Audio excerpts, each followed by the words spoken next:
Assalamualaikum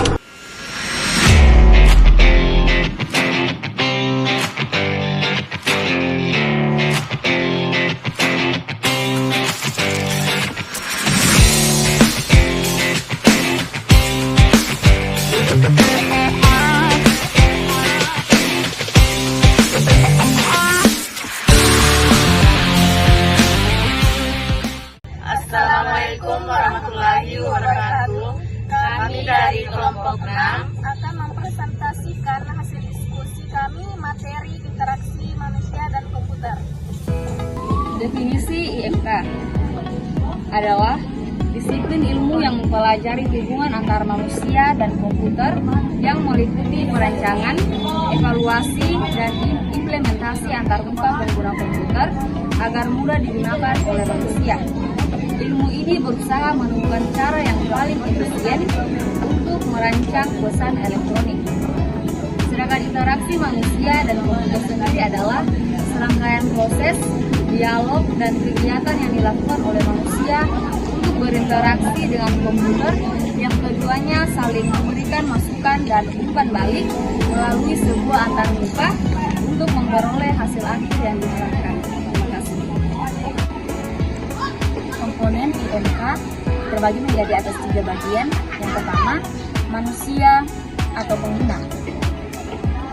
Manusia merupakan pengguna atau user yang memakai komputer atau sistem tersebut, di mana manusia sendiri memiliki karakter dan perilaku yang berbeda-beda dengan kebutuhan dalam menggunakan komputer. Adapun yang kedua, komputer. Komputer merupakan peralatan elektronik yang terdiri dari perangkat keras dan perangkat lunak. Adapun yang ketiga, antarmuka atau interface.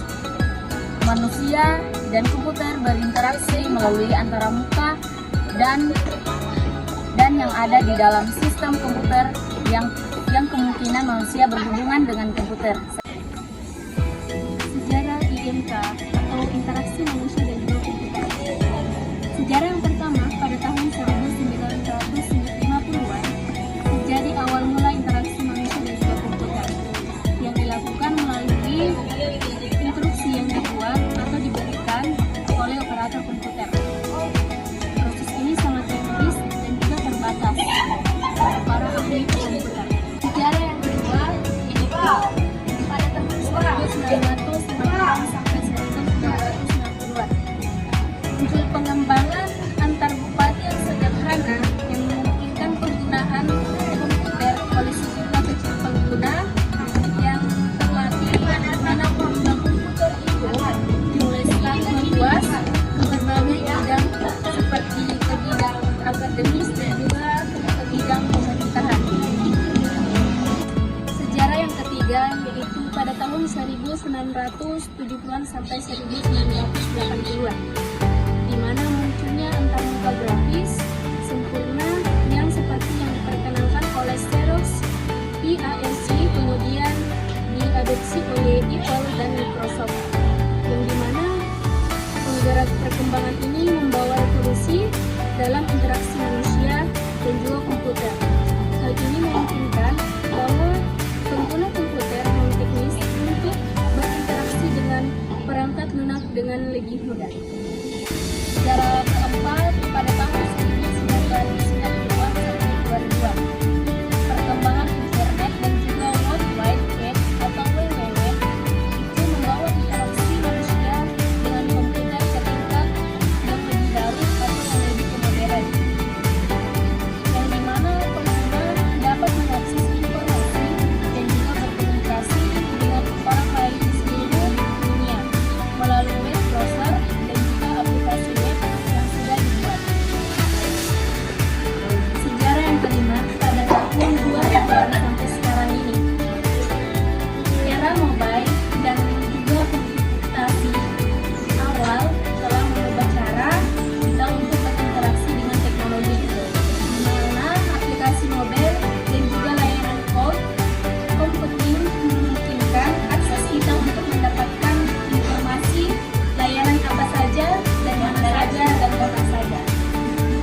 Manfaat mempelajari IMK terbagi menjadi 8, yaitu yang pertama, meningkatkan kualitas desain antarmuka.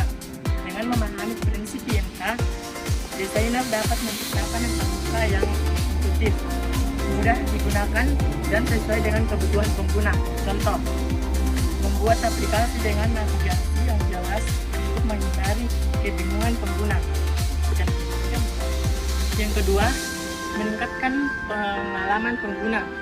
IMK membantu memahami perilaku, preferensi, dan kebutuhan pengguna, sehingga pengalaman interaksi dengan teknologi menjadi lebih nyaman dan memuaskan. Contoh, mendesain fitur personalisasi atau responsif pada aplikasi. Yang ketiga yaitu mengurangi kesalahan pengguna. Dengan mendesain sistem yang lebih ramah pengguna, risiko kesalahan akibat desain yang tidak intuitif dapat dihindarkan. Contoh, memberikan notifikasi atau panduan saat pengguna salah masukkan data. Yang keempat yaitu meningkatkan efisien dan produktivitas. Sistem yang dirancang berdasarkan prinsip IMK memungkinkan pengguna menyelesaikan tugas dengan lebih cepat dan efisien. Contoh, membuat alur kerja otomatis yang mempersingkat langkah-langkah manual.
Abis lulus SMA lanjut di mana? Yang jelas di Universitas Cokro Aminoto Palopo. Jangan lupa Jangan lupa, Jangan lupa, jangan lupa, jangan lupa, jangan lupa daftarkan diri Anda segera. Kami tunggu ya. Dadah.